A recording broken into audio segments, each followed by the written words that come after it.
Inside Outside Innovation is the podcast that brings you the best and the brightest in the world of startups and innovation. I'm your host, Brian Ardinger, founder of InsideOutside.io, a provider of research, events, and consulting services that help innovators and entrepreneurs build better products, launch new ideas, and compete in a world of change and disruption. Each week, we'll give you a front row seat to the latest thinking, tools, tactics, and trends in collaborative innovation. Let's get started. Welcome to another episode of Inside Outside Innovation. I'm your host, Brian Ardinger, and as always, we have another amazing guest. Today with me is Scott Kirsner. He's the CEO and editor-in-chief of Innovation Leader. And if you've been following this podcast, you probably followed Innovation Leader because they are one of the leaders in this space of talking about corporate innovation. Welcome to the show, Scott. Thank you for having me on it, Brian. I really appreciate it. I'm excited to have you on it because we've both been in this business for a long time, talking and meeting people and seeing what's happening in the world of innovation. I wanted to have you on because I know there's a lot of new things that you're going through at Innovation Leader. You're adding a lot of new events and reports and surveys and such. So we wanted to get you on, talk about some of the things that you've seen in the past and where you're seeing innovation going in the future.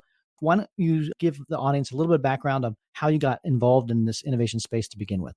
I've always been interested in innovation at big companies and at startups. Most of my career has been as a journalist, and so I've written a lot for Wired and Fast Company and the Boston Globe and the New York Times.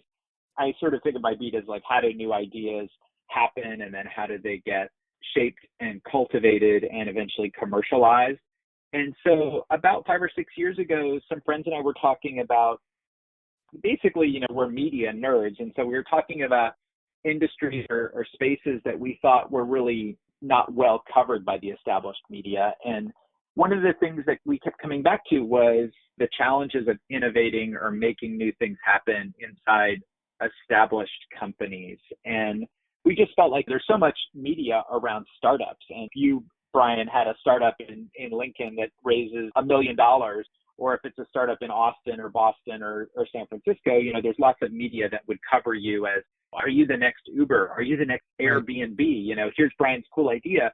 And yet you looked at innovation and new ideas happening inside of Harley Davidson or John Deere or Marriott or Starbucks, and people weren't really covering that regularly. So kind of the initial premise was, let's start writing and researching how innovation happens and some of the tools around innovating inside big companies. And we started to attract subscribers to the website. And we also, as you mentioned, do some events around the US and around the world where we try to get together those corporate innovators face to face, because we still think that a lot of learning, a lot of information exchange happens the old fashioned way when you're sitting across the table or having drinks with somebody. It's still a really high bandwidth way to meet people and learn stuff. Absolutely. One of the things you mentioned, this rise of the startups, and I think that is one of the things that started a lot of corporate innovators to peek their head out or look out on the horizon and say, hey, there's a lot of new stuff being created out there, and we're creating a lot of stuff inside, but how can we learn from each other? So this idea of startup corporate collaboration, that let's dig into that just a little bit, because that's one of the big trends I think that kicked off a lot of this stuff. What are you seeing in the marketplace with corporations looking out on the horizon and saying, there's all this new stuff being created by startups, and that how can we be a part of that, or how can we take advantage of that? Well, it's interesting because I don't know if you agree with me, but I feel like there's been a lot of snake oil sold in that, absolutely. Around that topic, right? Where it's like, hey, whatever industry you're in, if you're making plumbing supplies, or you're selling healthcare plans or financial services, a startup is going to kill you tomorrow. And therefore, please fund our accelerator, sponsor our accelerator, or come to our Silicon Valley conference, or whatever the sales pitch is. And we actually have an ongoing survey where we ask people at big companies, like, what are the issues that are tops on your radar screen? And, startup collaboration and engaging with startups is not one of the top 5 issues. It's like number 10, number 11 type of issue in this ongoing survey. The bigger thing that large companies worry about is, hey, we know we have a lot of bureaucracy and a lot of crazy Byzantine processes, and we know we don't tap our employees' ideas really effectively.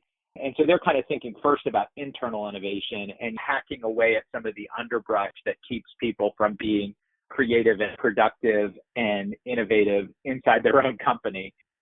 I do think the startup engagement thing in a lot of spaces is important when figuring out, are we going to acquire startups, invest in startups, collaborate with them to maybe help them get their products to market or to use their product internally? We have a survey that's ongoing that we're about to close right now on the big company startup collaboration and strategy. most companies say, we ask kind of on a scale of 0 to 10, how much experience have you had partnering with startups or investing or being involved with accelerators? And it's a little more than average. So I think, the average number was about 6 on a scale of 0 to 10. It's not something that a lot of big companies have had a huge amount of experience with. And then you ask some more nuanced questions like, is there an ideal stage that you'll work with if they don't have a product? Does it make sense for you to try to collaborate with them? Or, maybe you only collaborate with startups that have had a product in the market for a year or more and have some customers they can talk about. We found that 37% of respondents in the survey say, oh, we engage with startups at all stages, which is a little bit of a questionable strategy, I think. And then 18% will say, no, we haven't quite figured out what stage we should engage with. And interestingly, specifically, when we asked about seed stage pre-product, nobody said that was the ideal stage for them to engage with. And I think probably in a lot of cases, it can be a waste of time for the startup and the big company to be doing a lot of meetings and a lot of conversations at that pre-product stage. I don't know if you agree or disagree with that. Oh, no, without a doubt. My background is starting a startup accelerator, and having a lot of the advice I gave to early stage startups is don't worry at this stage to talk to corporates unless you really know who you're talking about and what you're trying to get out of it, because it can easily kill your startup real quick, not from the fault of the corporate, but a lot of times they move at different speeds. They have different agendas, and it doesn't always line up. There was this huge wave of interest in this startup theater kind of concept, or innovation theater, where it's like, oh, we've got to think and act and move more like startups.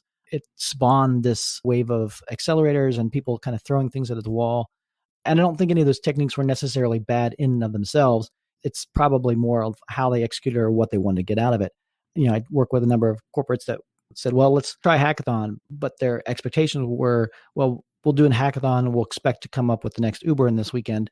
And that's not necessarily the best way to spawn those particular ideas. Talk a little bit about some of the things that you're seeing of why corporates jumped in full force and now they're pulling back and reassessing the landscape. Well, I think there are a lot of reasons for that. But yeah, corporates need results in a pretty short period of time if they want to keep these innovation initiatives alive. And just taking meetings with startups or making a few put your toe in the water kinds of investments in startups, $100,000 here, $500,000 there, that doesn't really deliver results near term. And so the more we talk to companies that have had a lot of experience with startup engagement, the more you hear that they're very focused on talking to people in their business about what are the white space areas of the problems we need to solve. They get really good at going out and scouting the world to understand who are the high potential startups that we should be talking to that have solutions that could address those opportunities or problems. And they usually have a strategy for setting up a pilot or a proof of concept in a pretty low exertion, low effort way inside their company to say, is there anything here that's going to deliver us results? You do find a lot of big companies where they're doing corporate venture capital. And, we wrote recently about JetBlue Ventures, and they seem to have a very sensible approach to doing corporate VC. But, those things pay off. You really have to make sure that your C-suite is in it for 6, 7, 10 years to really see the financial returns on those investments. Getting partnerships and collaborations and proof of concepts happening is a better near-term strategy. The other thing that we were talking about just yesterday, we had like a little breakfast gathering at our offices here in Boston with some friends who work in professional services and consulting. And one of the topics we touched on, which has been underexplored by us and by others, is what does the tool set look like for building things at a startup versus a Fortune 500 company? And if you're trying to create a prototype of a physical product or a mobile app or a new kind of retail store, a startup is going to use a whole different set of tools to make that prototype and start testing it than a big company is. And I actually think there's a lot of learning that big companies, and particularly their IT departments, could take from how startups build so quickly. And It's amazing to me that big companies, they vaguely know that Slack exists, but they don't use it. They are not allowed to use Google Docs because of security concerns. They don't know about GitHub, or they're not allowed to use code from GitHub. And they can't buy a 3D printer for some crazy reason, so that they're still relying on their prototype fabrication process that takes 6 months. Right. Versus a startup, they go and they buy a $4,000 3D printer and they're cranking out a prototype every night. Looking at the tool set of startups is actually a way that, you could glean a lot and kind of potentially create a lot of new speed and new efficiencies inside large companies.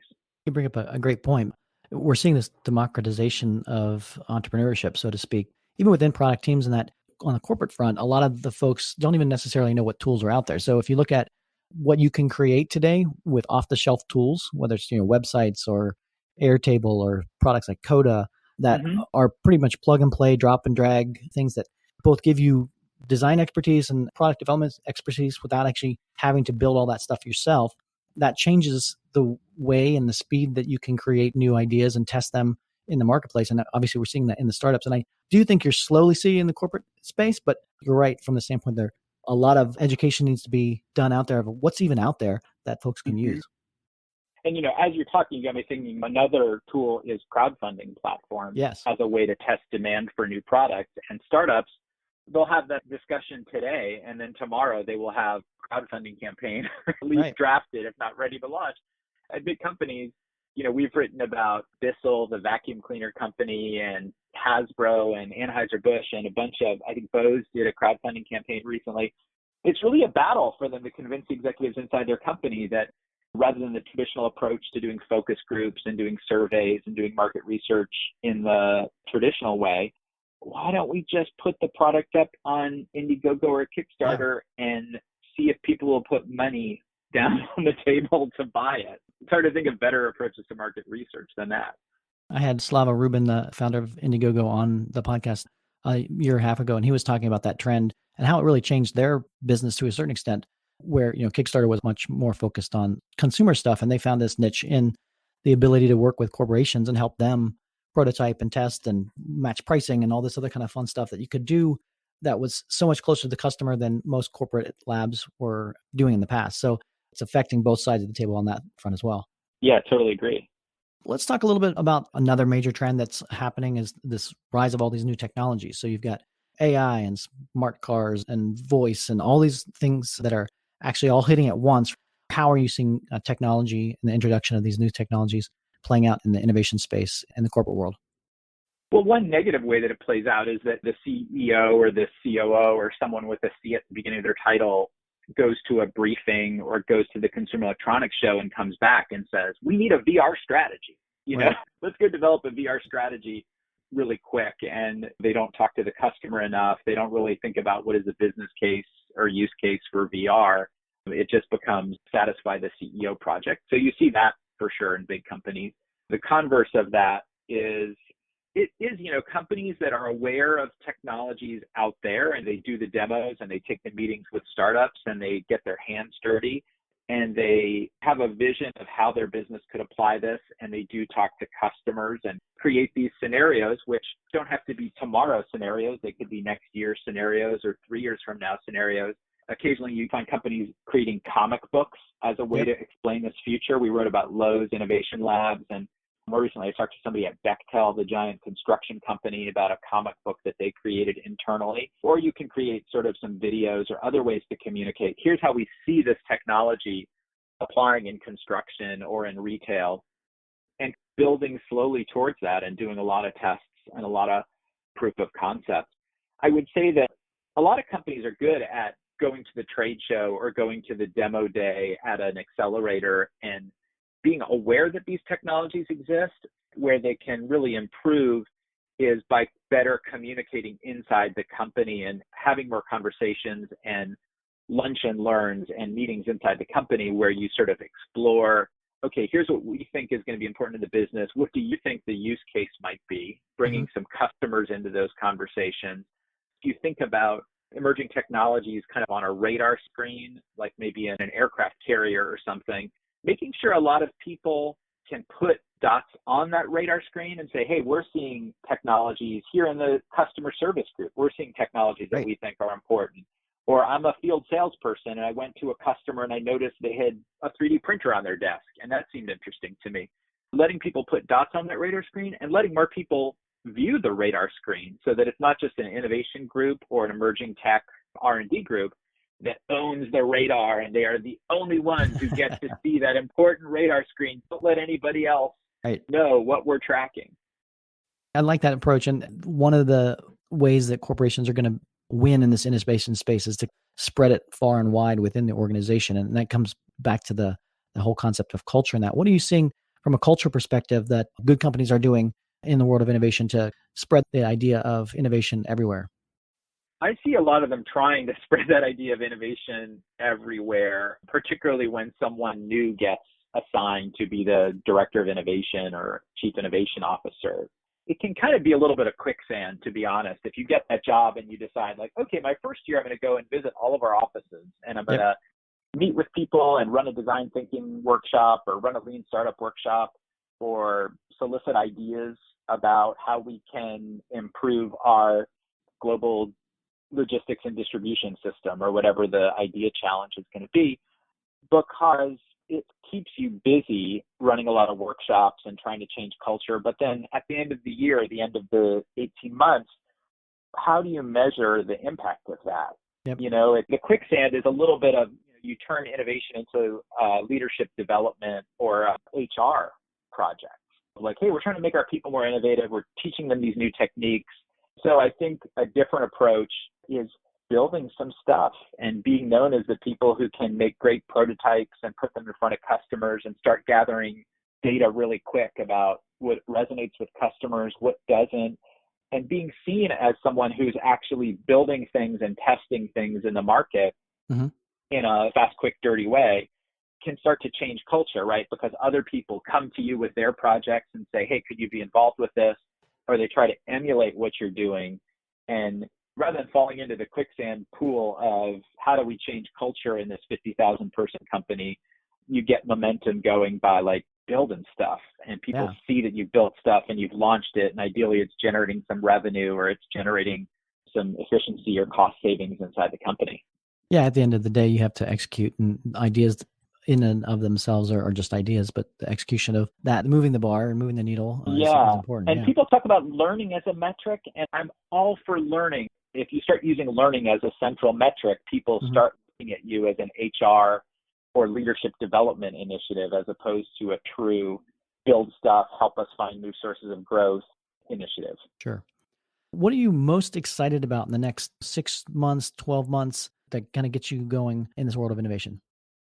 A lot of what I'm seeing is stuff that we're planning in terms of events, in terms of new research reports, in terms of, we have a print magazine, an old-fashioned ink on dead trees print magazine that we put out twice a year, and we're doing a special issue on the top cities around the world for corporate innovation. So I'm kind of immersed in that right now. I think the thing that I'm seeing is that there is now an awareness of what some of the best practices are for making change happen in big companies.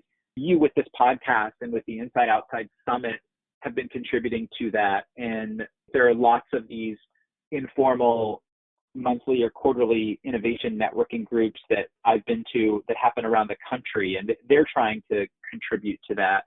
And then we put on gatherings where we try to contribute to that or do it on our website. But just this idea that not everybody should start with a white sheet of paper and try to invent an innovation program for their company, that there's a lot you can learn from this podcast, from Harvard Business Review's podcast, really from our podcast, which is called Innovation Answered, and from talking to people in person that really can accelerate your speed, because speed is just the one thing. I mean, I'm excited about speed because we're like a tiny 10-person company in Boston, and it's fun to move fast, and we're energized by moving fast. But I do think that these established organizations, they need to move faster and think faster and test faster if they're going to survive. Hopefully that's a message, and there's lots of methodologies and techniques underneath that message that I think are really building steam, gaining momentum in 2019. I really do appreciate you coming on the show here to talk a little bit about what you're seeing out there.